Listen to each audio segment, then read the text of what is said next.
ஸ்ட்ராட்டஜிக்கெல்லாம் நம்மளுக்கு பேசவே தெரியாதுங்க. அதே மாதிரி காரியம் முடிஞ்சதுக்கப்புறம் காலை வாரி விடுறது கண்டிப்பாக நம்மளுக்கு வரவே வராது. நம்மளுக்கு மேலே இருக்கிற பாஸு, முதலாளி, ஓனரு, மேனேஜரு இவங்களுக்கெல்லாம் ஐஸ் வைக்கிறது நம்மளுக்கு தேவையே கிடையாது. அடுத்தவங்க பண்ண வேலையை நான் தான் பண்ணேன் அப்படின்ட்டு பகட்டு காட்டுறது ரொம்ப நாள் நிலச்சி நிற்காது. அதே மாதிரி பிஸ்னஸ் ஆகட்டும் அல்லது கரியர் ஆகட்டும், வேலை செய்கிற இடமாகட்டும், நம்மளை நம்பினவங்களை ஏமாத்துறது எத்தனை நாளைக்கு இருக்க போகுது? நம்மளை யாராச்சும் ஒருத்தவங்க ஏமாற்றுவாங்கல்ல. பட் இது எல்லாத்தையும் பண்ணுனா தான் லைஃப்பில் ஓரளவு டக்குன்னு முன்னேற முடியும் அப்படிங்கிற ஒரு பிம்பம், பொய்யான பிம்பம் இருந்துக்கிட்டே தான் இருக்குது. நம்மளும் நிறைய பேர் அதை நம்பிக்கிட்டே தான் இருக்கோம்.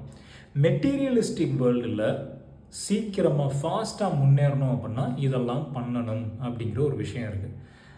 அதுக்கெல்லாம் தான் இந்த மந்திரம், தந்திரம், சாணக்கியத்தனம் இதெல்லாம். பட் மனசில் இடம் பிடிக்கிறதுக்கு என்ன பண்ணணும்? Love and loyalty.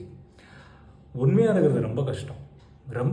உண்மையிலே உண்மையாக இருக்கிறது ரொம்ப கஷ்டம். நம்மளை நம்பினவங்களுக்கு உண்மையாக இருக்கிறது ரொம்ப கஷ்டம். நம்ம மேலே அன்பு, பாசம் இதெல்லாம் வச்சுருக்கவங்களுக்கு அவங்களுக்கு அளவுக்கு அதிகமாக அன்பு, பாசம் கூட்டி கொடுக்கறது அதை விட கஷ்டம்.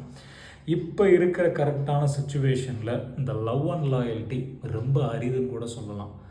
ஆனால் சில பேர்த்துக்கிட்ட அது இருக்குது. டெஃபினட்டாக சில பேர்த்துக்கிட்ட அது இருக்குது.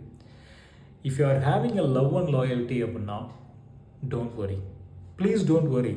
ஏன்னா you are one of the gem. கிடைக்கிறது ரொம்ப கஷ்டங்க, பார்க்குறதே ரொம்ப கஷ்டம். லவ் அண்ட் லாயல்ட்டி, உண்மையான love and loyalty. So if you are a person who is having a love and loyalty, please be proud, you are one of the gem.